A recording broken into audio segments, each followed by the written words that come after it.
Previously in X-Men. The X-Men, on the brink of defeat at the hands of the Hellfire Club, narrowly escaped and handed the Hellfire Club their butts, thanks to our man Wolverine. And the rest of them who did other little things. But, you know, basically, all of the stuff with the Hellfire Club allowed Jean Grey's facade to finally break, and the Dark Phoenix has been released. And that leaves us where we are today, reading Uncanny X-Men 135 from 1980. This is episode 44 of our never-ending Tuesday night X-Men reread live stream, the greatest in the world, I might add, of that criteria there. That's complicated. We have a special guest with us tonight, Toying Around. It's actually Kevin, a.k.a. Toying Around. He's here from Thornhill, Ontario, which is very exciting. It's my hometown.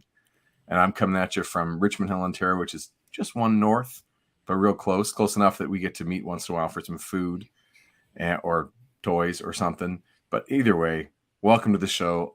I'm Jason Lapidus from Group of 7 Comics. Kev, what's going on, man? Not much, man. Jason, thanks for having me on again. Lots of fun. I hope. And happy to be back. You promised you would be fun tonight, so I'm expecting you to deliver. I'm always promising fun and under-delivering. It's good that we set our expectations appropriately. Our good friend Chris Sanigan, the writer from Group of 7 Comics, cannot be here tonight. He is mildly under the weather, and I think it's something to do with this part of the body, and you know, something around here. So he's sitting out. I don't even know if he's going to watch. I'm kind of scared that he's lost interest in the show altogether, and he's decided to start his own, which is about another comic book or maybe a competing X-Men live stream on a Tuesday night, so that I can no longer claim that this is the greatest one in the world. So we shall see. We'll see what's happening. This issue can be found, of course, in Essential X-Men Volume 2, which is where I'm reading it, which is an amazing black and white read. Super crisp lines, really, really high quality on newsprint, though. And then I'm also reading Classic X-Men number 41. Stinky printing. Really does not look very good. And Kevin read it. I think you read it the PDF? Yes, PDF. Yeah, it's sweet scans. That's one of the things that makes this show so special is we're not showing digital comics here. We are showing the scans of the 1980 original comic. So it has that yellow quality of the newsprint, the patina, so to speak, as the issues age, which makes it a little extra special. And I always bring up that the people who made those comics made them to be seen on newsprint. They weren't made to be seen with a perfectly white background on perfectly white paper with the colors hyper saturated. They were meant to be faded and absorbed into the newsprint. So they were making calculations with color based on that criteria. So it's a little nice to be able to read it in a non-digital format, even though this is digital in its essence. The way we're seeing it is basically the scans of the originals. So makes sense. Hey, Dragon Eye 69, leave my toys alone. How you doing? Hope you're well. That's what tuning in. It's a great name to read. It is. Hey, Graydon James, how are you doing, man? Walloping webcomics.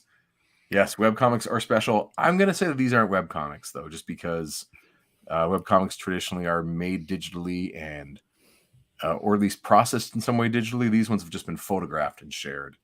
So, yeah, there you go. And Toying Around says, sorry, I'm just kidding, because that's you, right? Ignore that guy. That's you there, man. One of the, I guess, the prime thesis of the show is that the comics that we have chosen to read, starting with Giant Size number 1 from 1975, they are so fundamental to the identity of the brand of the X-Men that no other iteration of the X-Men could exist without this particular run from writer Chris Claremont. And they bring on penciler and co-plotter John Byrne, inker Terry Austin. It's so essential to the run, or so essential to the brand of the X-Men, that Marvel even calls it the Essential. And don't confuse this for being that we're just reading a later volume. Oh, no. Essential Volume 1 starts when our show starts. Coincidence? It starts with Giant Size number 1, which is basically a rebrand of the, I'm going to say, failed concept. So Lee and Kirby punch out this concept of these mutants. The book was originally going to be called The Mutants, and they didn't think the branding was strong enough. But the concept did not sell well after a few years. They decided to just put it in reruns, and it was on the brink of cancellation. And Len Wein, famous Marvel writer, had basically put together a new team and ushered in a new pilot episode, essentially, with Dave Cockrum on pencils. And Chris Claremont takes over almost right away after Len Wein passes it off after the pilot episode or the first issue. And Claremont's run lasts 16 years, Kevin. 16 years. Damn. He stays on Was this that comic. long? It's amazing. And he spins off into, New Mutants, Wolverine, X-Factor, Excalibur. Has his hands in everything, controlling that X universe, and a second X-Men title as well. So 16 years he writes X-Men. By 1982, it is the best-selling Marvel comic. Number one for 17 years straight. Damn. So even though I'm always fussing over the art side, we can't confuse the fact that this guy, Chris Claremont, sets up this franchise through his character development and crazy plots and verbosity to give this comic a 17-year heavyweight champion belt. It reigns for 17 years as the best-selling Marvel comic, which is amazing that it would outsell Spider-Man, Fantastic Four, everything else. Star Wars, Conan the Barbarian, anything that comes along, X-Men beats it. So pretty cool, I think. Coincidence? No, that's good. I didn't know it was that long of a run. I think I have some autographs from Chris Claremont. He did a bunch of signings down in Kensington many years ago, Kensington Market. Oh yeah? Yeah. I talked about it with Jason Lowe before. When he was cosplaying as Multiple Man, I believe, the X-Men of Toronto or whatever the group was. It was a comic shop in Kensington, and they helped promote the event. And is it Dr. Comics? Does that sound like a thing? Does that sound familiar to you? Not to me, but it Not your hood? Just during a gap in my collecting period when I wasn't making and wasn't collecting, probably. All right. But maybe Jason will pop on. I know he was working till about 9, so maybe he'll pop on and tell us. And we can ask him when he shows up in the chat if we are so lucky to be graced with his presence, which I don't mean to say facetiously. I love it when he shows up. So that's very cool. Can you show me that Camtono and maybe explain what it is, like, to folks who don't know, like, the history of this object? This is a 1-to-1 replica of something that appeared in Star Wars Empire Strikes Back, a background character on Bespin. Bespin was holding this. From what I understand, the original prop was based on a ice cream maker. And this is a product that I purchased, or a friend helped me purchase from Shop Disney and imported here. This was made, popular recently by The Mandalorian in season 1. And you can open this up. It's like a storage thing. I'm not going to show you my code that I just remembered. I already forgot it. And it opens up and you can store stuff inside. I swear I opened it right before we started, right? Good. That ain't it. Woodrow, what was the character's name? There you go. Whoa, look at this. It's incredible. There's a light inside. I 3D printed some pieces of Beskar, like on the show. I had them as a prop, and I got this, and I'm like, all right, well, what better place to keep it than in here? So, I don't know. I don't plan on cosplaying as the dude. I just thought it was a really unique display piece. It is. It is such a deep cut that Favreau and Filoni included in Mandalorian, right? Pulling it from literally a guy running in the background as they're evacuating Cloud City. Yeah, this guy runs exactly. through in an orange jumpsuit, like coveralls almost. He just runs by carrying a prop that was an ice cream maker. And the fact that they're like, this guy running in the background, he needs to be holding something. What do we have? Let's find something from the junk pile. Let's get an ice cream maker, and he's got to be holding something. And they've made an action figure even before Mandalorian came out. It's been around for almost a decade, I think. And if you go to Star Wars Celebration, there is a parade Yeah. of people cosplaying as Wilro extra. Hood. Wilro Hood is the character, and they all cosplay Man, as that guy. it is such a with the deep cut. Cantona. It's so funny. Totally off topic to X-Men, but really cool. Yeah. There you go. That's really cool. That's really cool. Hey, thanks for the love you gave me online. I drew this thing the other day for fun. I randomly. It's so good. Thank you. I put the heads where I wanted to give them some space, because when John Byrne drew it, they were overlapping. But I had to generate a little bit of skull content to make them have independence, so that I could sub them out when they're like scan it, make it digital, and sub them out when I need to. And there's different characters in the series. But I got some nice reaction online. So yeah, I made you.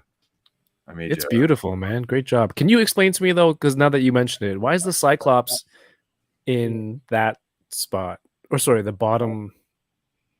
John Byrne, I think, based his off of Dave Cockrum's, and they were just in spots. So like I actually put all my comics away, so I'm not going to get it out. But they were roughly in these positions. They were a little closer. Like it was tighter. I just wanted to make sure I had Full screen yourself, man. You don't need to see my face. Full screen yourself. That deserves. No, please. I insist. I'm the guest. Creation. Okay, you're right. You're right. I'm sorry. You are the guest. This is the only time I will invoke that. It's a recreation and modification of some art that John Byrne did for the corner boxes of these early 80s Marvel comics. And I, just drew it on there to recreate his stuff, and added a few textures and a few more lines for some volume. And I didn't correct like the asymmetry. Like if you look at Storm's face, it's very asymmetrical. Wolverine's pretty asymmetrical. I didn't want to correct that, but I did increase Colossus's chin. I thought, and I also increased how big he is, because he was smaller in skull than Wolverine. And I thought, no, he's got to be bigger. So I made some changes to it, and that was fun. And then scan it in, move the heads around so they are actually closer together, but I wanted them as separate objects, so that again I could sub in, sub out other characters as the team will inevitably change. Very good. Yeah, it's just fun. So cheers, guys. Thanks for the positivity there online. It's really fun to draw. I just was obsessed with these with corner boxes and little heads of characters when I was a kid. So it's been really fun now that I can now that I'm able to reproduce them or play with them a little bit. When you're holding it, it almost looks like your head is part of it. Oh, that's disturbing and really special. I would love to be a member of the X-Men, but I want to be Wolverine, of course. If you could be a member of the team, who would you be? As a character? Yeah, you got to step in, and you're in that world, and you're a character in the show. Multiple man.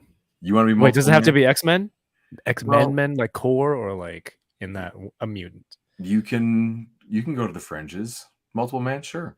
All right, multiple is that man. Because you could do more things, like like a huge daisy chain of Dutch rudders? Is that what you're hoping to do? I'm not sure what you just said, but like I could do like all the YouTube stuff and edit and send one of my dupes out to film, watch the kids, do the dishes. There's a lot of stuff to do, and a lot of the times you ask this question, it's like you want to pick a fun answer, but I remember like 2 weeks ago, I'm like, damn, I wish I was multiple man.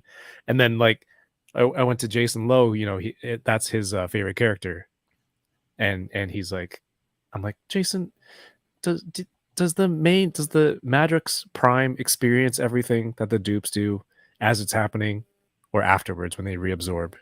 And like we were just having this conversation. I was trying to like look into the possibility of, if it were to happen, would it be worth it to have that power? Right. So yeah, it wasn't fun. It was out of necessity, that answer. Right. I just see multiple versions of me as being a nightmare.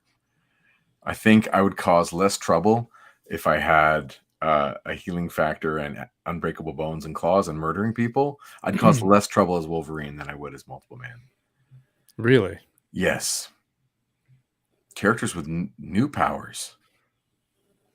Okay. I used to want to be Nightcrawler, but because I had this dream of like bamfing into my comic book store and stealing like X-Men masterpiece cards, 92, 93 trading cards. Nice. I shouldn't have powers if that's what I'm gonna do with it. Exactly. That's why I said I would be bad as multiple man. So, want to talk about this comic here? We're gonna add this to the stream. I want to make sure I get this one right because I have multiple versions of it. Boom. There it is. Cool cover by John Byrne. It just crossed my mind today that this was actually an homage. And usually, like nowadays, people do cover homages. They like put a little where they show their name where they put their credits. They usually say who they're basing it off of. He did not. Yes, David Cutler. Hey man, how you doing? Hope you're feeling well too. David says, "Hey David, reference to Nightcrawler. He's also invisible in the dark, so he would be a master thief, right? And he also has that ability to like, adhere to lots of surfaces. He climbs really well. Nightcrawler is a great, great, great character. So here is the original that this is based off of. Whoa! That is obviously from it's issue 56, right? And that's a character called the Living Monolith. And these are the original 5 X-Men in their second iteration costumes. So that's Marvel Girl, who is like a centerpiece of today's issue. And then you got, of course, Iceman, Angel in probably his worst costume ever, maybe. I mean, chat could say what they think. Yeah, it's up there. Beast in his most boring costume ever, maybe. And Cyclops in his most enduring costume, like the one that he seems to wear for the longest in the character's run. Arguably his most iconic. Yeah, you guys would all say it's the Jim Lee version. That's the most iconic, but you'd all be wrong. Anyway, neat to see. I love the idea that that this character is interacting with the logo. That's always like a really fun thing that didn't happen in comics. So here you get this one going where the Living Monolith is holding the X-Men, caressing the X-Men logo. And I would argue, of course, that Byrne's modification where she's like crushing it is awesomer. It's very cool. Yeah, is that your buzzing there? You got some devices touching some cables that are... Am I buzzing? Hold on. Yeah, I'm hearing some buzzing. Does this help? Well, yeah, it disappeared. Sure. Yeah, Iceman does seem kind of lazy sometimes with his costume. I agree with you, Graydon. Sometimes they'll draw him with boots. And then, of course, in modern times, they give him more variation in his costume. But anyway, Iceman, what are you going to do? Tough break for the guy. So here we go. Issue 135. This is a big deal. We've just seen the X-Men go 3 issues against the White Queen and her Hellfire minions, including a character named Cutler. Then we've seen X-Men go for 3 issues against the Hellfire Club itself. And they really all get beaten. They even thought Cyclops was dead for about a page. And they would have all been destroyed if not for Wolverine.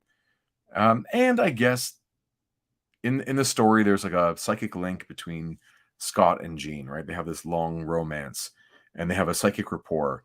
And Cyclops takes, while he's bound and chained and his powers are dampened, he takes this big risk of going into their psychic rapport onto the astral plane and confronting her manipulator and her abuser, her captor. And they have a duel with sabers. And he gets stabbed. But the duel provokes Jean to kind of come out of her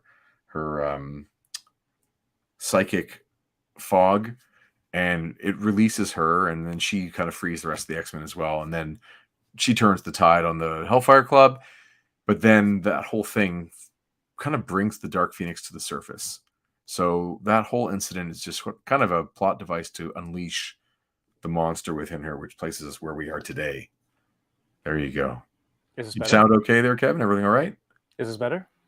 It's not as rich a sound, but there's no buzzing. Okay. I'll live with that.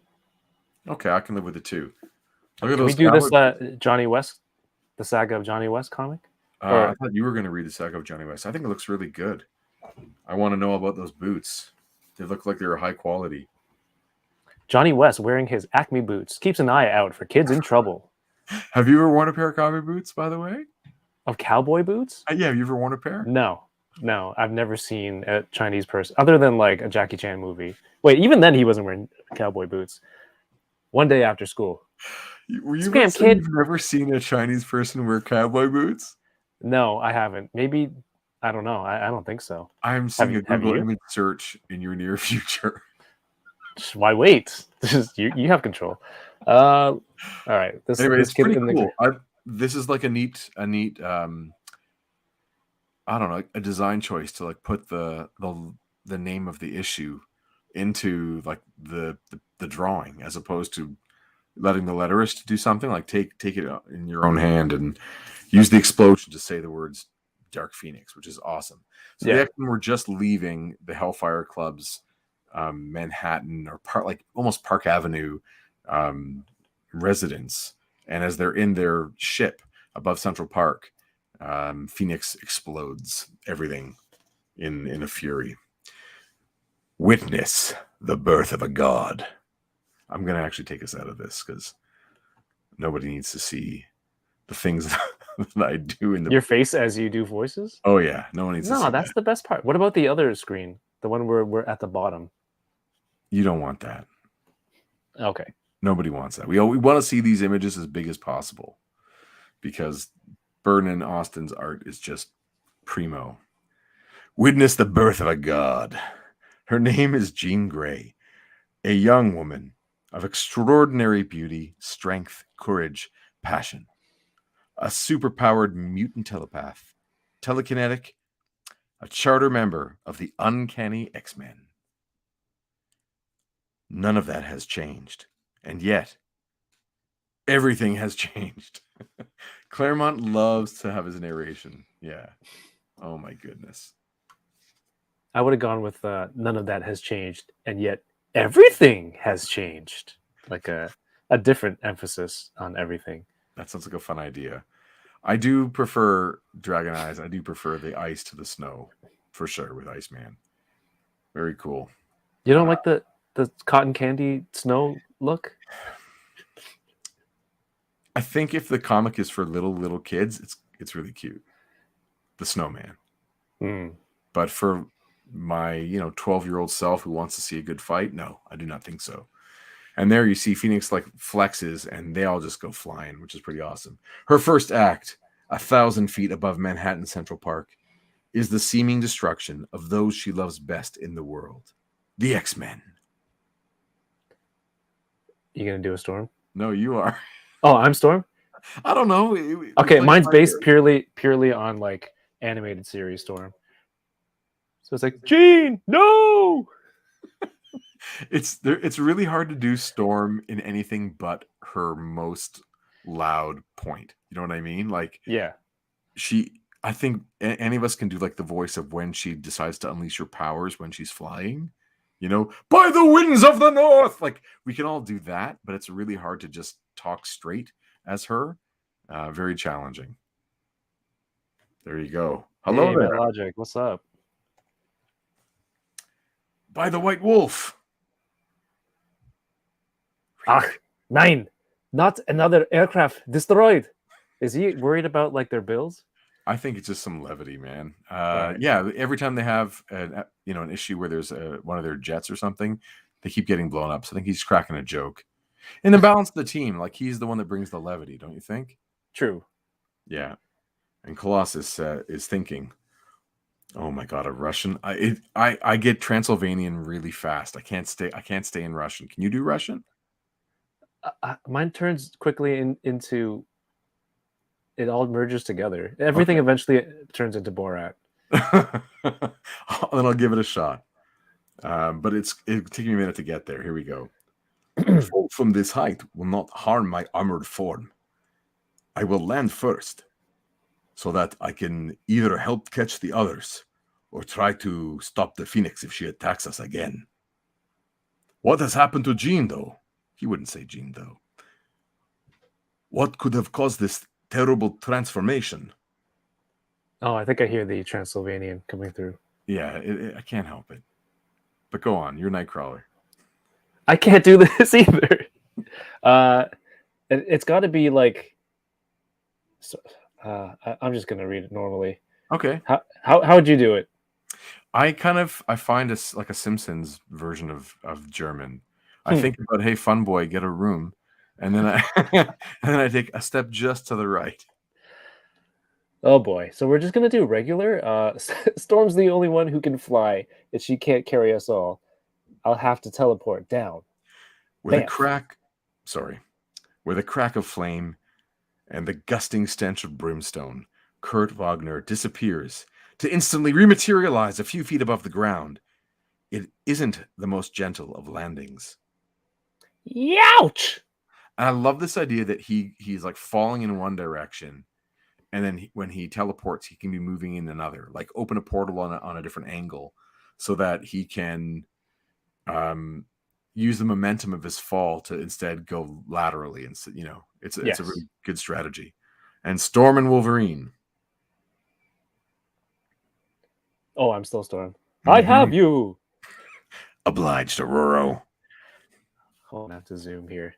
I like that she just kind of shuts him down. It's like I would have done as much for any X-Men Wolverine. It's like, don't get the wrong idea. Exactly. Everyone is accounted for, save Cyclops. Yeah, that guy can't fly. There he is. Phoenix is going after him. But to save him, or... Oh, wait, there's more. I can't afford to take the risk. The team is off balance. I must buy us time to regain our bearings, to figure out what is happening and how to deal with it. But I do not want to hurt Jean. At Storm's mental command, the gale closes in around the four mutants, its winds shoving her, and her burden one way, shoving Phoenix the other. Oh, it's me again. I've done my best, Cyclops, but I fear it will only be a brief respite? Or respite. Yeah, there's Respite? lots of ways to pronounce these words. Yeah, I would usually say respite, but Respite? I've heard people say respite. English. Maybe. English is crazy. Yeah, it is. It is. Thanks, both of you. Colossus, Nightcrawler. We are well, Cyclops. You were going to say comrade?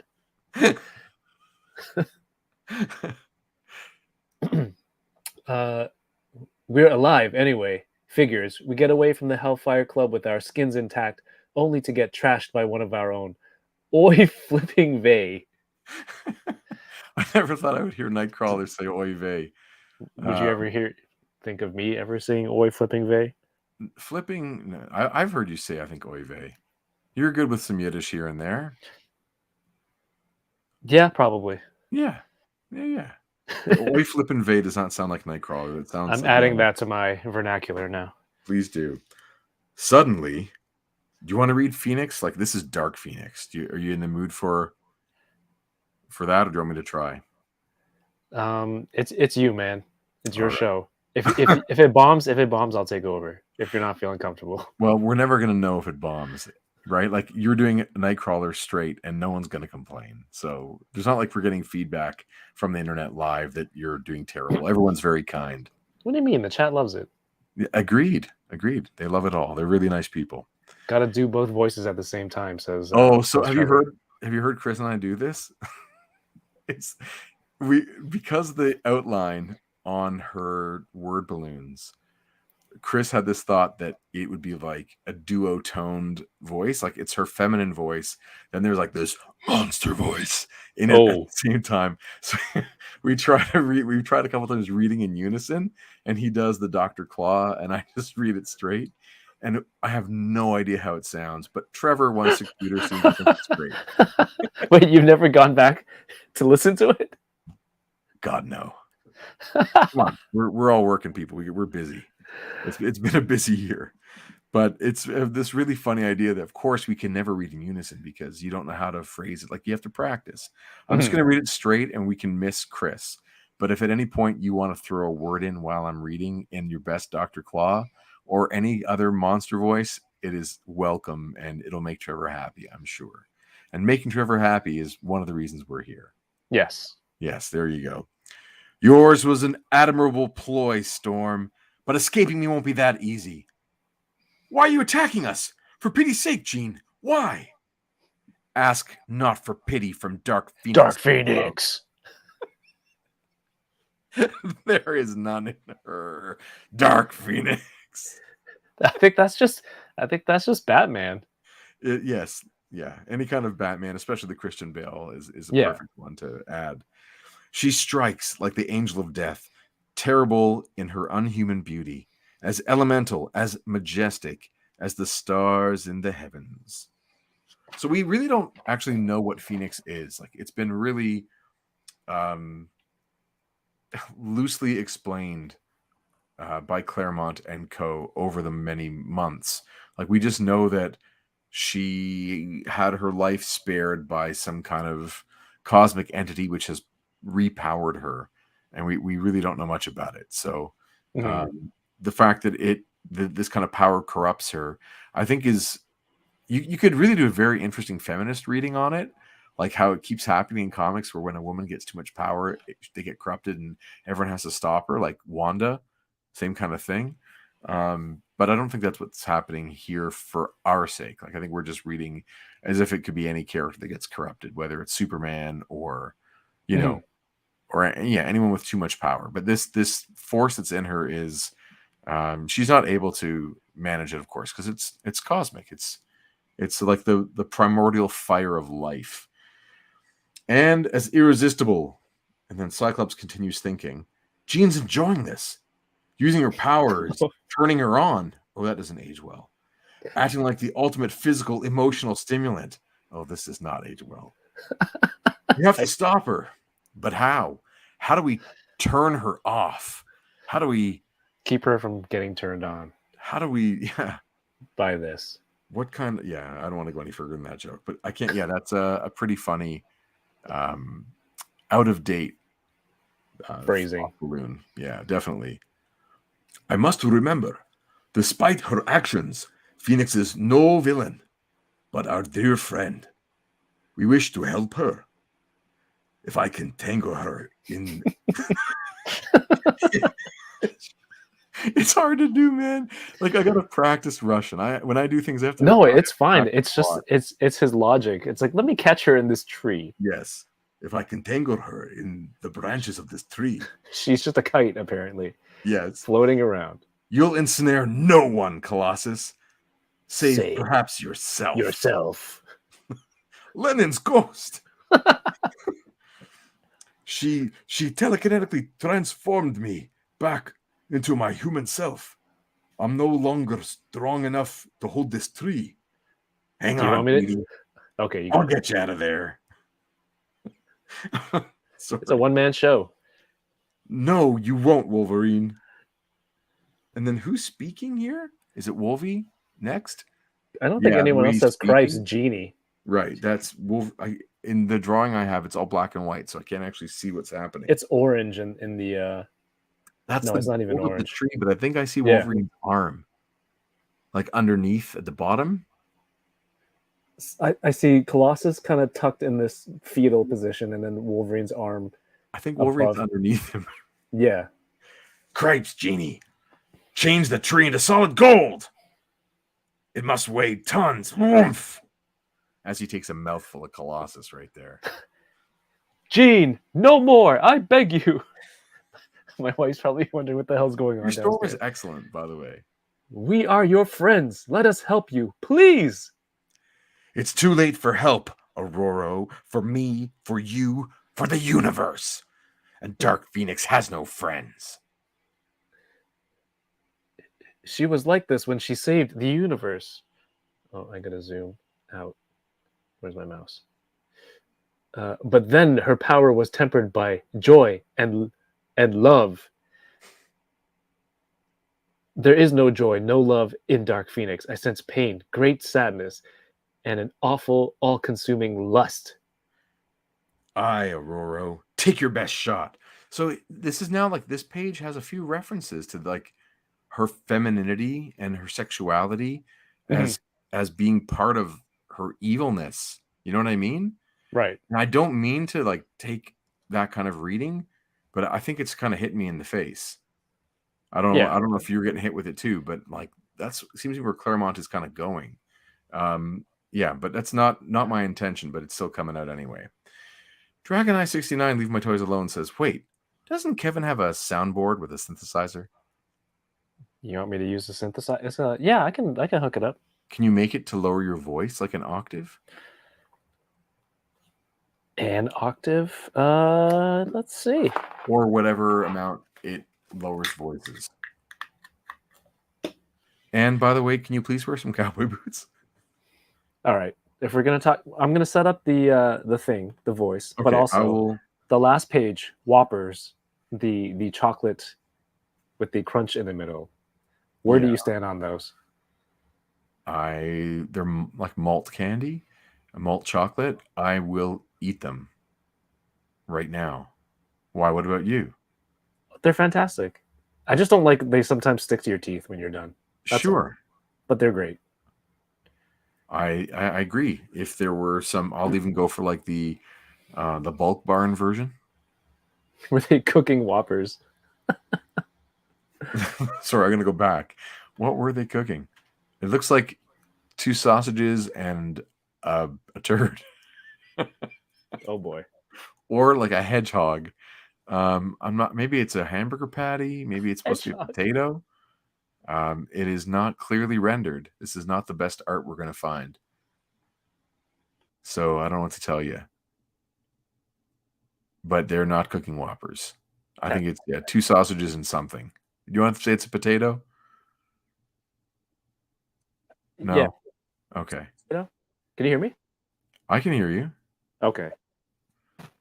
Does this sound any different? Can you? Do you want? Okay. So you're reading Phoenix from now on, and the lower or monstrous you can go, the better it is. Especially if you have a little grit in your voice. All right. Let me try some other stuff. Okay. Matt says he's not a fan of those. For kids who like Tootsie Rolls. I hear you. I don't love Tootsie Rolls. I will not stand for this Tootsie Roll slander. I do not want to eat a Tootsie Roll. Tootsie Roll Pops, the long turd-shaped Tootsie Roll. Yes. I'm here for all of it. Here we go. Let's see. So where are we at? I'd rather end this quickly? Yes. All right, here we go. I'd rather end this quickly. I'm gonna choke. Excuse me. Okay, so yeah, you're reading. I have more. You want me to try more? Yeah. So as Storm screams, she continues. She goes, ah! Right. So you just keep going with Dark Phoenix every chance you get. I'll try a new voice every time. Okay. Oh, okay. But this is all cool though. For all your skill and power, Aurora, you haven't a prayer against me. I don't think that one's good. Agreed. I can pick your mind clean in the blink of an eye. Know your plans the moment you think of them. That just sounds like me. You don't sound that commanding. No, you're right. You're right. I'm just teasing. And my power defies comprehension. Okay, cool. Storm. Oh, sorry, my bad. It's okay. It's okay. You're doing some awesome tech stuff. Images hitting me through the psychic rapport I share with Jean. Black flames consuming her soul. Mystical illusions. I don't understand. Lost. Drowning. Alone. Cyclops, we're the only ones left. What can we do? See, he can say we're the only ones left. Like it's like a little breathier, and instead of the word the, you can say the. Like we're the only ones left. I don't know why I thought what can we was do? Saying that as she was falling. Cyclops, we're the only ones left. What can we do? Boom! Look at you. Throw on some cowboy boots, and you'll be a real man. That's incredible. You got it all figured out. And then Phoenix has her next line. So you want to try one of your monster voices? Not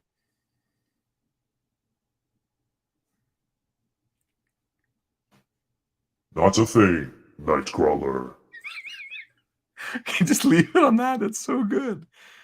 She hits them. Hits them. Oh, you got it. She hits them 100 different ways at once. And the last two X-Men drop in their tracks. I didn't want this, my dear ones, and yet it was something I had to do. By striking you down, I cut myself free of the last ties binding me to the person I was, the life I led. For a moment, the goddess mask slips, and Jean Grey's face shatters with a grief that transcends thought. But the moment passes, the humanity fades, perhaps forever, and only Dark Phoenix remains. You and I are quits now, X-Men. Our paths will cross no more. My destiny lies in the stars. She reaches for the sky, summoning the lightning, laughing as the awesome bolts of energy caress her body like a lover. So I think we are doing some awesome work here for Trevor 1/6 Shooter. I'm very happy that we can oblige. Kevin, you're doing some awesome stuff. You guys better be hitting subscribe on Group of 7. Show we're putting on. That's right. And if we can get enough subscribers, then we can monetize and we can pay for Kevin to come back every week to read any character that has monster voices. I'm just looking at the art on that ad, and I just wanted to make a point of like which characters are there to sell comics, right? Like Hulk has his TV show, so he's like, this is a serious prime time for Hulk. Howard the Duck is selling, but Conan is a huge seller for Marvel. But he's a licensed property, so they actually have to pay to use the Conan character, whereas the X-Men belong to them. So now we have a scene shift, which is pretty exciting. Yeah, hit that like, Trevor says. So the scene shifts back to, I'll just read it. Time, sorry. Time, 5 minutes earlier. Place, the Hellfire Club on New York's fashionable Fifth Avenue. The X-Men have just fled into the gale-swept night, a step ahead of the police units assembled to arrest them. On the surface, the case looks cut and dried. The X-Men broke into the club during a party celebrating its anniversary. They rampaged through the building, terrorizing the guests and leaving 2 club members, Harry Leland and Jason Wingard, in need of immediate hospitalization. To all concerned, the X-Men are obviously criminals, but in reality, they are not. And Chris and I have been talking about this. We're setting something up here, right? We're setting up a storyline for, I don't want to say when, but it's coming eventually, but it's down the road. And you'll recognize something here. Who was blue in the lineup? Uh-oh. What do you mean? Is that a joke about something? Who was in blue in the lineup? The comic page? Oh, okay. Sorry, gotcha. Back one. I'm a little dense. I'm really focused on this. Tomb of Dracula. Well, there is a Dracula. I don't know if that's Tomb of Dracula. It's like a lame Dracula. Well, no, one of the titles that you can in the check boxes. That little blue guy in the middle. It looks like a McDonald's character. It looks like the Hamburglar in a new miscolored uniform. I do not know, and I don't know. Maybe someone in the chat will figure it out. Next to Howard the Duck. Yeah, that little blue dude. We're going to say it's the Hamburger's cousin. Man burglar. All right. I'm going to go back to this. I need to get through this. I'm sorry, Trevor. Man burglar? If anything, they are victims of a plot hatched by Sebastian Shaw, head of the club's secret inner circle, a group out simply to rule the world. Sebastian, I am sorry about Leland. Good call. Thank you, Robert. That's very kind. The X-Men were our help. Sorry, the X-Men were our helpless prisoners, yet still they escaped and defeated us. We underestimated them, and Leland and Wingard paid the price. For full details, see the last 3 issues. or 3 episodes of previously in X-Men. Yes, that character was the Sausage Stealer. Nice. Very good. The man with Shaw is U.S. Senator Robert Kelly, presidential candidate, intelligent, articulate, decent, popular, given a good chance of winning in November. He and Shaw are old friends. Wink, wink. Mr. Shaw, Senator Kelly, my men have searched the club. There's no sign of the muties. Obviously, Captain, because the X-Men are no longer inside the building. Mr. Shaw saw them running towards Central Park. I suggest you show some initiative and get your people in there after them before they get away. Oh, crap. There's more. You dug yourself into a hole. I really should have read ahead here. With all due respect, Senator, we're out of our league here. My officers aren't equipped to fight superpowered humans or mutants. Tackling the X-Men would be suicide. You want results? Call the Avengers, the Fantastic Four, or S.H.I.E.L.D. By all means, do so, Captain. There is, however, another alternative, albeit a long-term one, that would deal most effectively with this mutant menace, and at the same time be completely, unquestionably under federal government control. Oh, what's that? Sentinels. Captain, something's happening in the park. Look. Who's the captain? Or is that me? You're still the captain, but I think this is Senator Kelly speaking. Just throw in your best Quimby. Good heavens. Yeah, good heavens.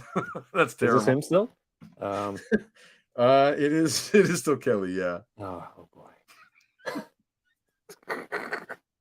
All right. Lightning, bolt as bright as the sun itself, striking the park.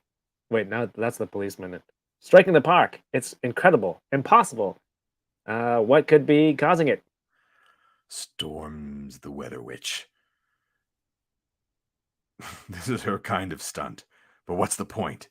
The bolts are building in intensity. And then...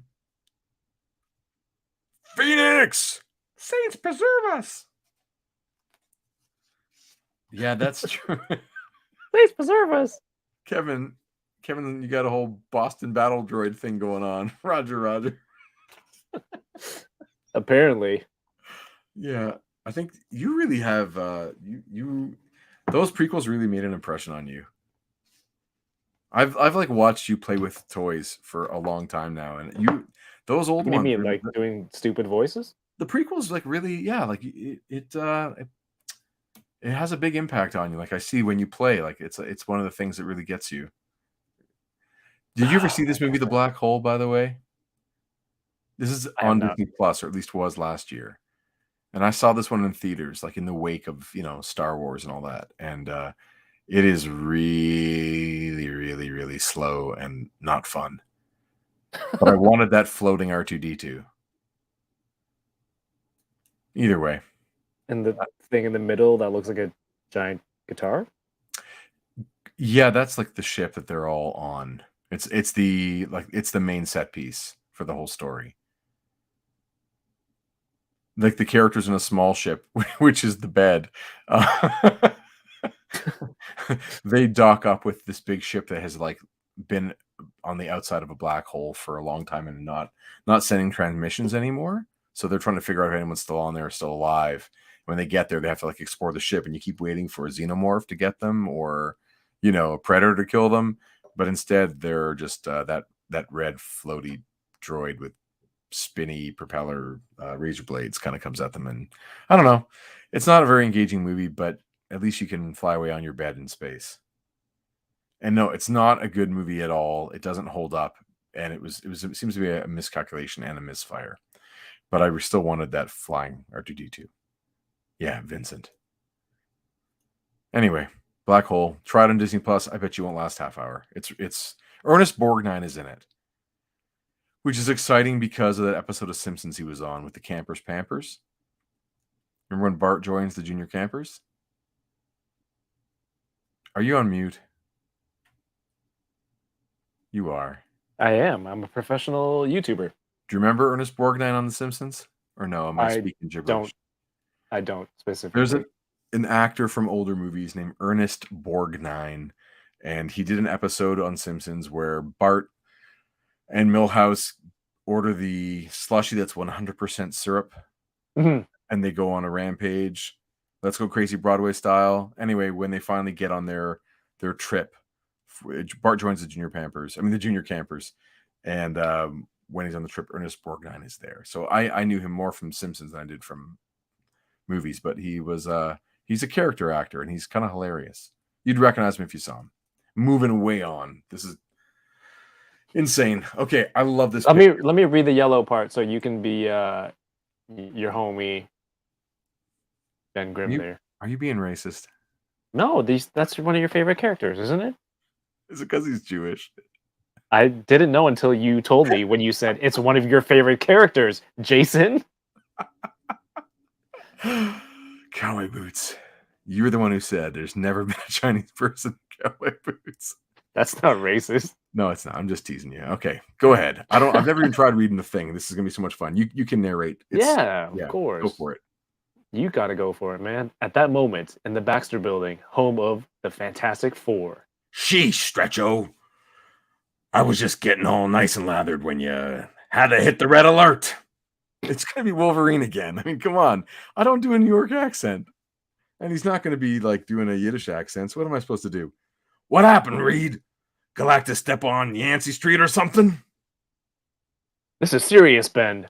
I'm registering an energy reading of unbelievable proportions from someone whose power could rival that of Galactus. That's insane.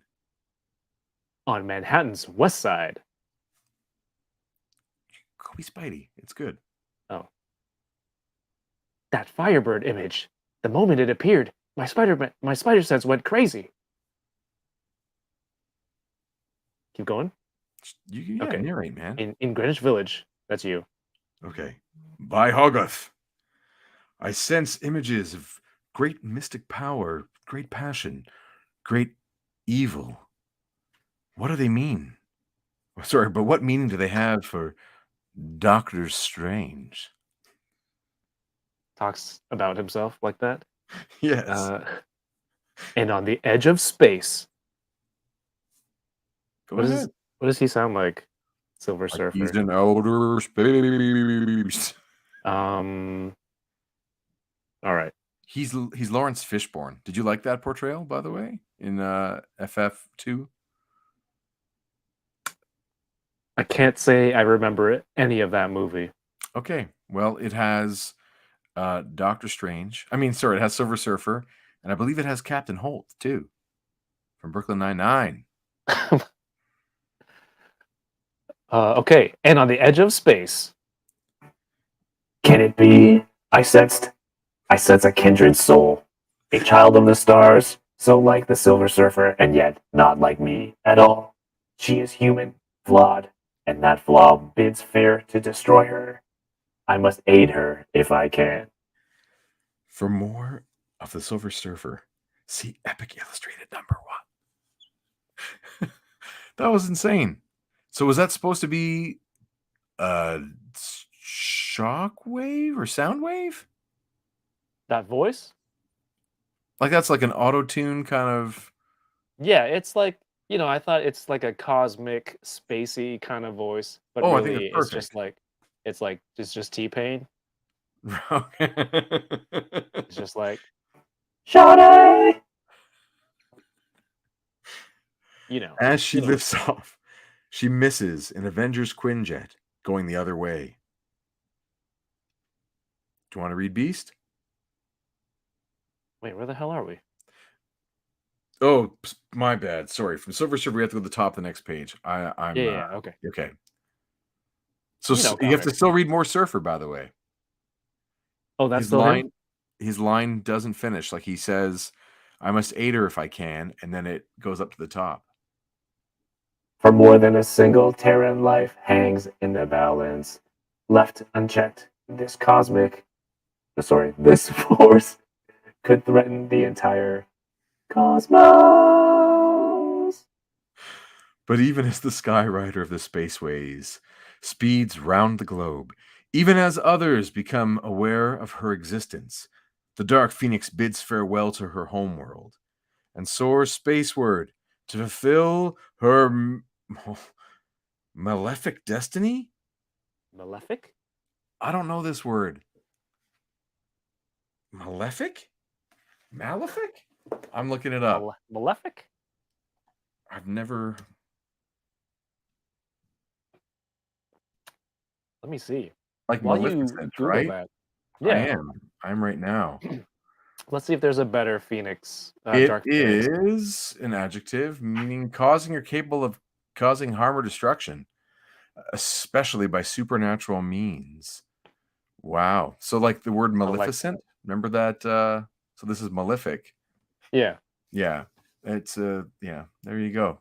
It's So, kind of like, fun when you come across a word I've never heard ever. Mhm. Even though I've read this comic before, I don't think I ever read any of the narration. Let's see. Yeah. Does this work? No, that doesn't work. Dark Phoenix? Dark Phoenix? Anyone?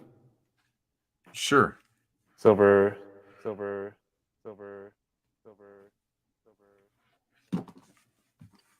Okay. Her destiny. As she lifts off, she just misses an Avengers Quinjet going the other way. Who's this supposed to be? This Hey. is Beast. You can read him like on the cartoon if you want. He says, hey? All right. Hey, that Firebird image I saw, that was Jean's Phoenix effect. And beneath it, the park's on fire. I'd better get down there. Fast. Without a false move or pause, the Quinjet drops to a landing near the reservoir. And Hank McCoy, also known as the Beast, X-Man turned Avenger, steps out under a supernally clear, star-flecked sky. Fascinating. Before the Phoenix effect appeared, a full-fledged gale was raging over the city. Now it's disappeared. The ground, charred, smoking, still burning in patches. The fire must have exploded up and out, igniting the treetops while leaving the central area relatively untouched. But the X-Men, are they all right?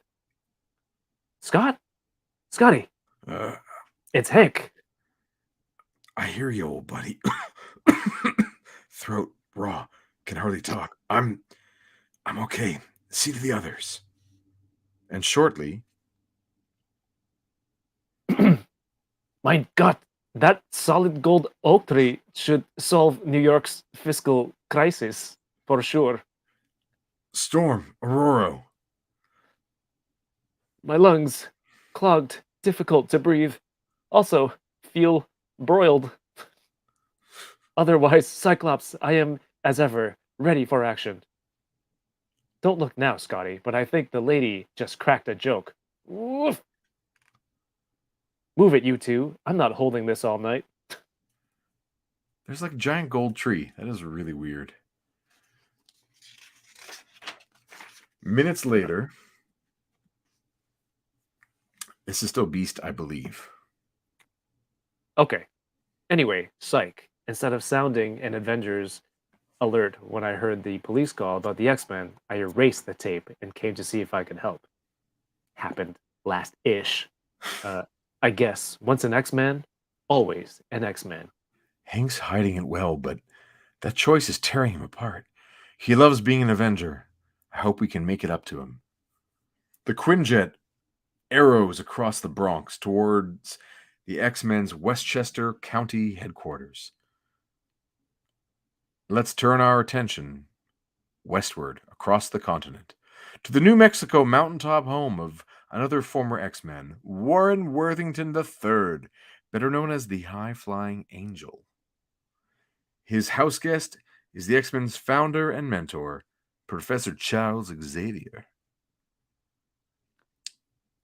Do you do a good Charles? I do not do good at most of these, but I have done Moira in the past, so it might be easier. All right. And by the way, there is Banshee. Uh-oh. He's right there with a pot of tea and a scarf. and maybe we're other things. exactly halfway through the book. The staples are there. That's wild. I felt a tremendous burst of psionic energy, Moira, as if someone had triggered a giant-sized psychic H-bomb. The effect passed quickly. I I can can con- confirm. So Oh, that's this is you. her. Sorry. See how it's like the electric Yeah, effect on the edge of the word balloon? That's like suggests it's coming out of his squiggly. speaker. Yeah. I can confirm what you already suspect, Charles. The source was Jean. I think Phoenix is out of control. On the other end of the phone is Moira McTaggart, Xavier's associate in mutant research, and the man she loves, Sean Cassidy, Banshee, a retired X-Man. Over the past few hours, my remote scans show Phoenix's power increasing along a geometric curve with no end in sight. She already dwarfs any mutant we've already charted. If you want a convenient buzzword description for her, cosmic fits the bill nicely. I Want me to- don't know how to do an I'll read angel. Angel. It's fine. It's fine. Moira, I'm just gonna read plain. He's just some white guy who's been to school. There you go. I can do that. Moira sounded terrified. And I've never seen the professor like this. Not so much scared as haunted. Professor, what's happened? The simple explanation, Warren, is that power corrupts, and absolute power corrupts absolutely. Phoenix is the ultimate expression of Jean's potential as a psi. Too much power, I fear, too soon. Jean is too young. She lacks the awareness necessary to control her now limitless abilities. We must return to New York, Angel, at once. I am partly to blame for this tragedy. I must do what I can to resolve it, whatever the cost. Trevor says, how coincidental that Banshee is there, but no dialogue, when Chris is not there. Taking the night off, he knew it. That's a damn good Sean Cassidy right there. Yeah. It's a good drawing. I like that. Months ago, a lifetime ago, when her power saved the universe, Jean Grey had a vision of herself. What's this word? As a Tiferet? What is a Tiferet? Do you know what that is? I gotta look this one up too. I don't know. Man, what is Chris Claremont doing here? Is that from Dr. Seuss, it sounds like? I do not know what this is. I'll look it up while you... It's like the sixth Serapha? Ideal balance between mercy and justice? Oh my goodness. This is getting really, really out there. I don't know what that is, and I don't have time for it right now. It might be something Kabbalistic? Oh my goodness. Chris Claremont, dude, what are you doing here? Heart and soul of the mystic tree of life. She was a dream representing the order and harmony of things. She was all that was great in us. But now the dream is twisted. She knows this. She knows what she has. She knows what she was, what she has become, and she does not care. What matters is that Dark Phoenix lives, and all creation is her domain, to do with as she pleases. Meanwhile, I'm going to skip a whole bunch of stuff here, okay? Because this is dense. Meanwhile, aboard Starcore 1, a United Nations Sunwatch station, Phoenix's arrival in the vicinity has not gone unnoticed. So we've met Dr. Corbeau before. He was actually in space with her when she turns into Phoenix and when she gets the Phoenix Force in the first place. So he was part of the whole experience. We've met him. But they're just bringing it back to him. So that's kind of cool.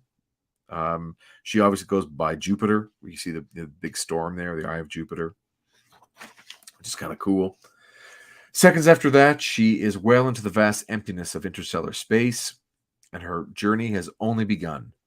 Like, let me move this forward. You can see, whoa, Robin the Space Knight. Cool. Looks like it'd almost be part of this comic. But it's not? Rom the Space Knight? No, that is an ad. Did you think it was part of the comic? It looks like she was flying past Oh, Jupiter, and then it's connected. Like that's her trajectory almost. That's pretty cool. Right. Strange ad placement for them to do that because, right, this is an ad with comic book art in it. That is not far off from the art in the book here, right? That's Sal Buscema. Neat. That's very cool. You can see how much narration there is here, and basically what we're getting is Jean flying through outer space, and she like wants more power and wants to consume, and she wants to push her limits, and she's just like ravenous. She's ravenous and needs sustenance, so she just goes into the star and consumes it. And you know, they say it was set to live another billion years as a star, but she consumes it completely, and then like all the worlds that would orbit this star, they all die. So she basically makes an entire solar system extinct in a moment. And this is the kind of controversy. This is the moment of the Dark Phoenix back in the day. This is an redeemable moment. Like you can't come back from that. You can't say you're sorry, right? There's no punishment that fits this crime of selfishly devouring a star and killing an entire world and solar system in an instant. So this is going to be like the central conflict, or I guess you could say the inciting incident that will then lead to what's coming, which is like the big battle to save her life kind of thing. You know what I mean? We don't want to get too far ahead because, anyway, you can see some really great artwork. Yeah, the poor Dabari, they all die. Gone. Get out of here, suckers. Nice Stan Lee on the $5 bill there. That's kind of funny. This is neat. I like these ads a lot. The tarantula. Great artwork. Like, just look at that planet just getting destroyed. It's so cool. And then you get Claremont loves Star Trek, as does Byrne. And so you get a lot of Star Trek talk from this other ship that is a Shi'ar Imperial battle cruiser. And of course, they come across the readings of what's happening. So there's a little bit of banter on the ship, like, oh my God, what's going on? And they use their scanners and figure out it's actually a humanoid, and they figure out who it is. That they can see that, this is a thing that must be avenged. They just killed 5 billion people, and there must be vengeance for that. So they start shooting at her, and she destroys them. Or maybe they survive it, actually. I'm just looking here. They take a shot at her. Oh, what's going on there? Crazy. These ads are nuts. They take a shot at her, and she swerves around it, and she takes off what we would probably say is like one of the wings. And I think they're able to survive long enough to get word to the Empress, Lalandra, who is, of course, Professor Charles Xavier's girlfriend, his cosmic consort. And they wake her up and tell her what's going on. My lady. So she runs quickly to talk to whatever people on the other screen. And there they die, right? Yeah. Yeah. You can see like that awesome flash. It's so cool how like the white can just get even brighter than white by putting it next to black. Right. As like the extreme contrast. Yeah, exactly. So they can't get contact back. Yeah, the ship is done. And Lalandra recognizes it as Phoenix. She's like, oh, that's my old friend. Big fuss. My goodness. I love seeing Thor in these old ones too. He's so not cool. But it's awesome.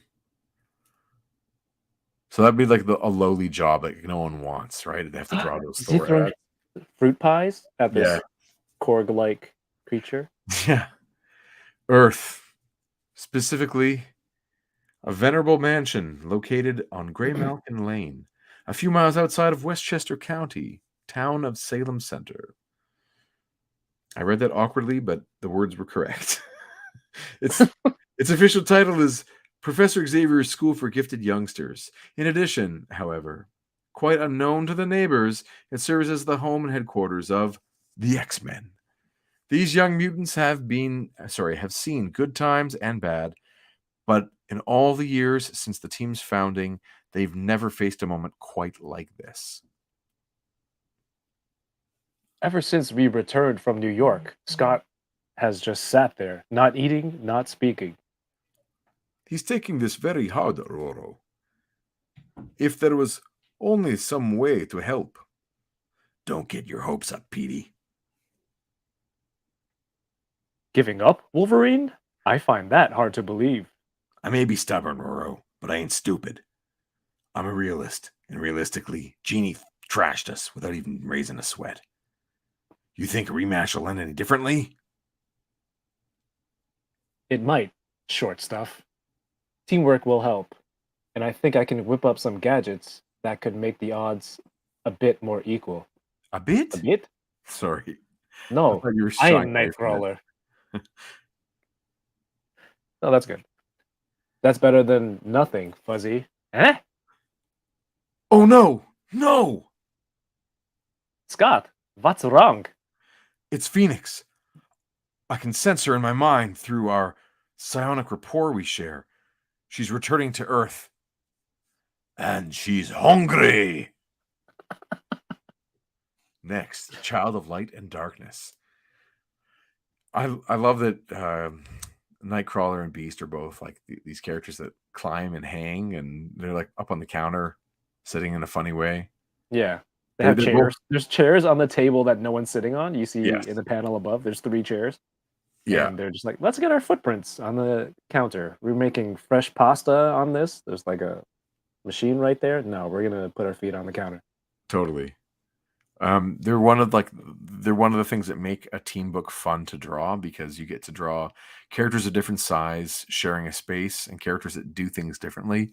So both those guys are the characters that would be hanging upside down in their respective books, and they're just kind of fun to have around. So, and they're both blue and fuzzy, and the fact that Beast is calling him fuzzy is kind of funny. You can space out your panels and put people like spread out more evenly on your page. Yeah, and just the variety, and like Wolverine's probably opening a beer there, right? It's like this carbonated can that he's popping the top of. Fun. That's good. The poor Dabari. Trevor says, "Did the neighbors not notice flying people coming and going? A Blackbird jet taking off in the backyard? No, they don't. They don't. There you go. Good question. Easy answer. Obviously, Professor Xavier is erasing the memories, Trevor. Come on. Yes, he regularly goes and mind wipes people around him. I found this issue just comical because of having you here. We had a little bit of fun with it, but I don't know if this is actually one of the good issues, other than just the fact that it happens, like that Dark Phoenix is out and that she goes and destroys 5 billion lives in a blink of an eye. I don't love the adventure. I find it's so much narration and so much exposition. It's like a ton of reading, and those 2 new words I learned today. Both Malefic? Malefic, yeah, and the other one I already forgot. So you didn't really learn anything? No, I didn't really learn anything. But it's just really funny that Claremont loves language. He loves to write a lot and loves to flex. And whether we like it or not, you can't beat that fact I raised at the beginning of the episode, which is when the series is picked up in 75, it's about to be canceled, and then it goes by 1982. It is the #1 best title for Marvel and goes on a 17-year undefeated streak of being the #1 title. And Claremont has a 16-year run.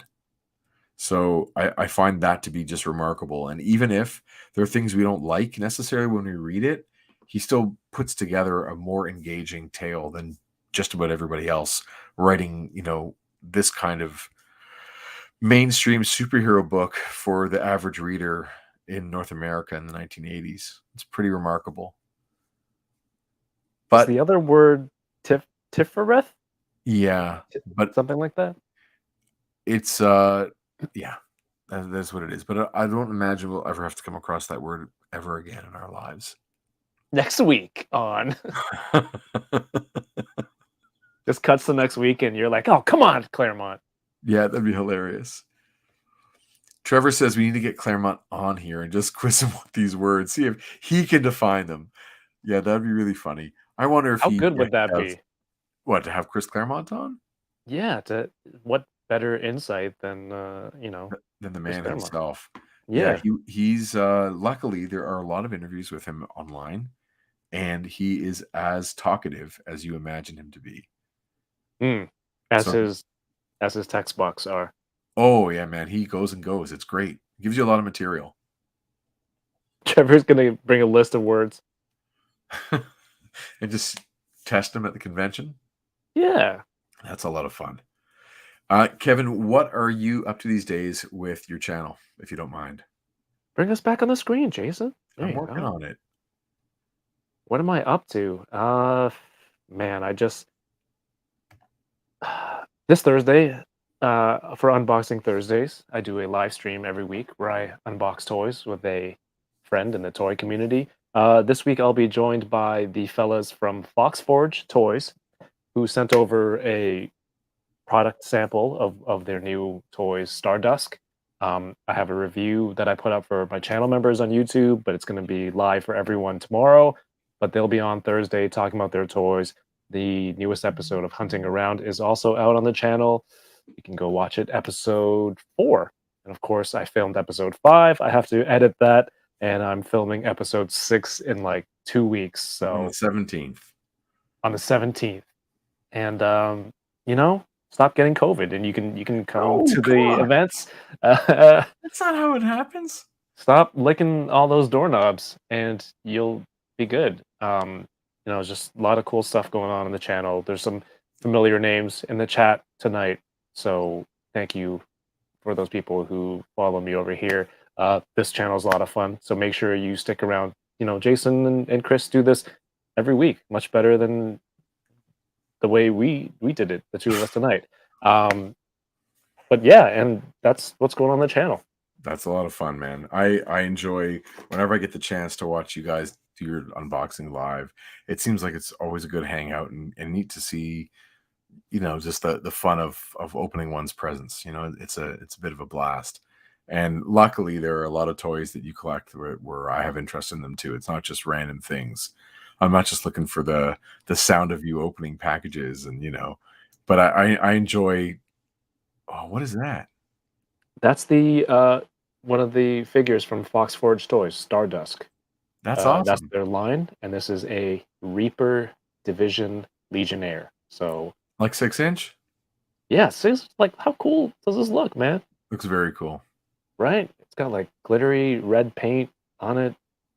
Anyway, go watch the review. I'm not giving it all away for free, Jason. Thanks, man. That's very cool. I'm trying to think what I need to promote. Okay, we got comics, of course. Group of 7 Comics, Most Secret Tale. And then there are, at the moment, I should put these in some sort of order. Peregrines. We have the latest issue 8 just came out of Group of 7 Comics, which features the second part of the Peregrine storyline. But for some reason, there are also 1, 2, 3, 4 Peregrines comics. 2 of them are the Instagram, one from 2021, one from this year, where every day I posted 3 panels of a story, rather spontaneous, having fun, and a draw in under an hour each day, which is insane. By the end of the month, comic book. Did that twice. So there's 2 independent stories of the Peregrines, and then issues 7 and 8 are now out and about. And there's 1 retailer so far that has it, because we just have not gotten on to getting the book out there to anyone but our not subscribers. What's the word? Yeah, subscribers. People got a subscription. So we're putting together the package for everyone who subscribed. As well, there are copies of this at the Dragon in Guelph. And if you're at Fan Expo, if you were there, you might have got yours. And one of the nice things about it is there's this little spot on the inside where I can draw you a little picture of one of the Peregrines. So in all the pre-orders, I drew in a little picture for you. which was a lot of fun to do. And everyone who bought one at the convention, I think I drew in just about every single one. So yeah, buy some comics, group of 7 comics.ca, and 7 is a number. Yeah, other than that, we're off to the Small Press Expo, SPX, in Bethesda, Maryland, which is by Washington, D.C., and September 17th and 18th, I believe. So Chris and I will be heading down. We're going to miss filming of the next episode of Toying Around. It's my monthly avoidance strategy. Is that what this is? Are you avoiding me? You could just leave the group chat. I don't. Definitely not. I wanted to be there since the beginning, and every month the date comes around, there's something that's happening in my world that prohibits me from going, and it's comedic. So yeah. That all being said, Bethesda, Maryland, SPX. I can't wait to go down. Chris and I are driving, taking the road trip down to Maryland, and taking our friend Ricky Lima. And Ricky Lima is a really fun comic book writer from Toronto as well, Brampton actually. So we're going down on the road trip. Cool. It's gonna be Carve Men's. Very cool. I missed you at after Fan Expo. Well, not after, but the dinner that night. Yeah, I got to meet David, who was in the chat earlier. Yeah, David Cutler was there with you and Jason Lowe. I was at dinner with those guys before. We went out to Indian food in the theater district in Toronto, not far from the convention center. And maybe I made some bad choices about what foods to mix. And by the time I got back to my car at the convention center to drive over to Cabbagetown, you were in the Village, pardon me. When I got back to my car, the foods had sort of settled in a kind of an unsettling kind of way. I needed to go home right then and there. Fun. As I say, the lamb vindaloo met my mango lassie, and they said, Eastern European Jewish digestive tract. Let's see what we can do to you. Will I have these in Maryland? Yeah, for sure. We're shipping our books down to Maryland on Friday. So because we can't take them over the border. It's complicated, man. What? So our books are illegal. You can bring goods over the border to sell in the States, but there are some complications that can occur depending on the kindness or strictness of the customs officer at the border. So even though we don't break a sort of a very low ceiling, they might say, actually, we believe these are valued higher than you're saying, and we're going to confiscate them all. So you can hit the border, lose all your stock, and then go to the show with nothing. So it's kind of recommended that you just ship your books down separately. And crazy. Then when you get there, they're waiting for you. Yeah, exciting. But then, like, what if they don't arrive by the time you get there, or what if they arrive 2 days early? And like, the more I'm learning about this show, the more I think you should be an American who lives in the States who goes, as opposed to maybe it's not a cross-border show, unless you're an invited guest by the show and you have a publisher in the States and a printer in the States, so that they just send you your stuff from the States to the States instead of us bringing goods over the border. Mm-hmm. Hey, okay. Speaking of X-Men and Dark Phoenix, do you have a Dark Phoenix action figure? No, I don't. Did you sell it? You never had this one? The 2-pack? No, I sold it. Do you regret it, or there are very few toys that I've sold that I regret, because all the stuff is just superficial, right? You can live without it. Whoa, sorry, I'm a fraud. No, like there's very few things that I've sold, and I really do make a point of making sure I don't care about it before I sell it. I don't know why. I think it was because the Phoenix and the Cyclops. That Cyclops, I don't know. The whole thing was going for crazy money, right? And I had trust that it would come out again, and it will on a better buck. Mm-hmm. The Phoenix is excellent, or Dark Phoenix in this case. They finally got rid of like the heels, the high heels, and put her in flat feet, which is a big improvement over the regular green version, which is over my shoulder right there. This figure is awesome, and I love like her hair is Did she have multiple head sculpts? Yeah, And I think that was one of the earlier Marvel Legends females with 2 like really, really good head sculpts yeah, like that. it's a really good figure. And on my shelf in my room downstairs, I have like my X-Men villains kind of all together. And so you have your Magneto and Juggernaut, and she just fits really well, like hovering over them all as the worst of the bunch. You know, it's neat. The only Are you one I'm getting missing. Sorry, go ahead. I was gonna say, are you getting Toad? Um, the price point is quickly edging me out Mm-hmm. because I care about Marvel Legends to a point, and they're helping me discover what my point is. So Toad has never even been one of like I know he's classic Masters of I mean Brotherhood of Evil Mutants. I almost said Masters of Evil. Pardon me. Um, I know he's classic for that, but I never liked him as a character. Like I didn't ever want to play with it. I don't know. Toad is like Yeah. the reject of the bunch, Right. so he doesn't mean all that much to me. And the fact it's on like the really cool, is it called a blister card?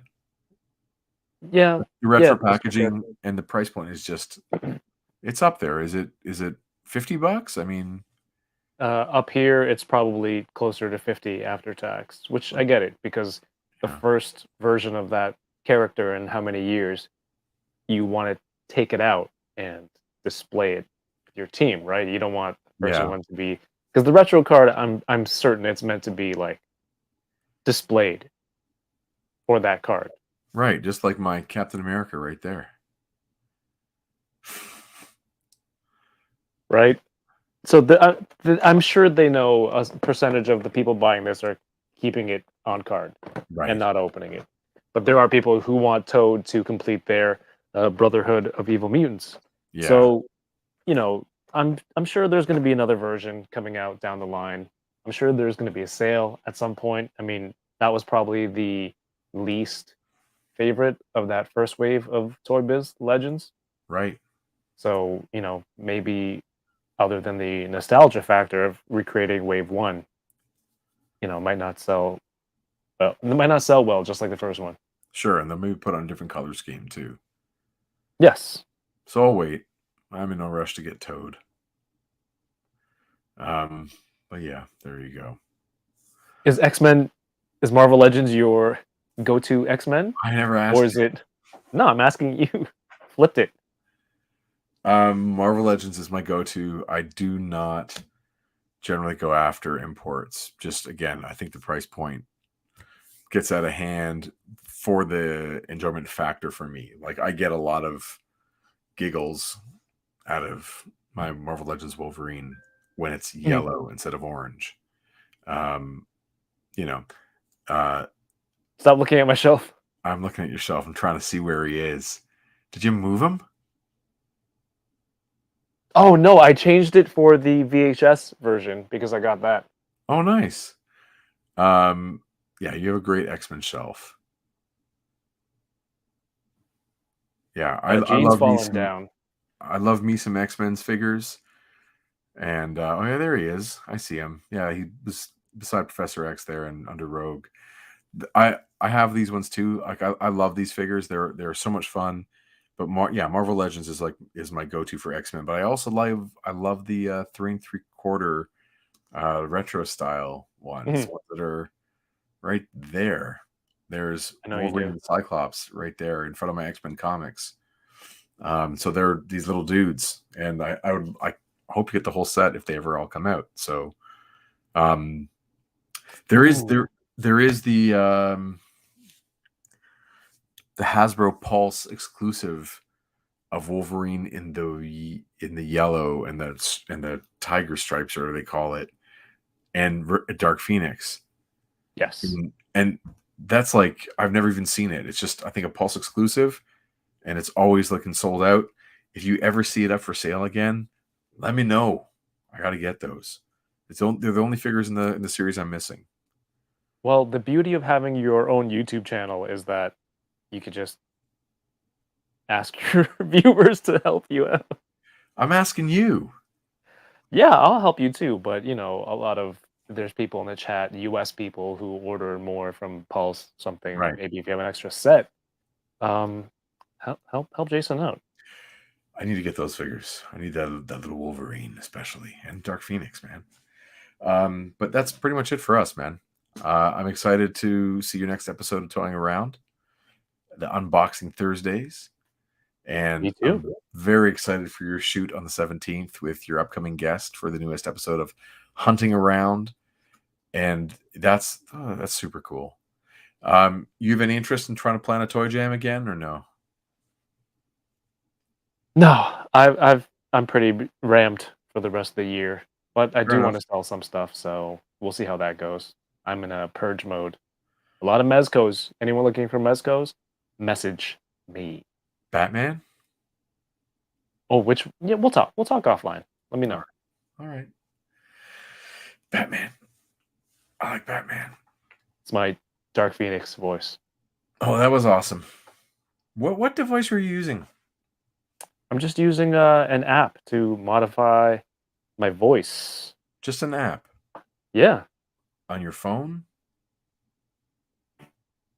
Or on your All right. I got to look into something. We need to get some effects. All right. Let's call that a night, man. Thank you, everyone, for hanging around. And next week, hopefully, Chris will be feeling better and he'll be back as we tackle issue 136. And who knows what's going to happen with that Dark Phoenix. She's troublemaker with all those feelings she's having and all that power that she doesn't deserve and can't control. Oh, my goodness. Should be a lot of fun. And that will be in episode 45 of our never-ending series. So thanks for hanging out with us, and we'll see you next time. And Kevin, I'll talk to you in like 5 minutes. Sounds good.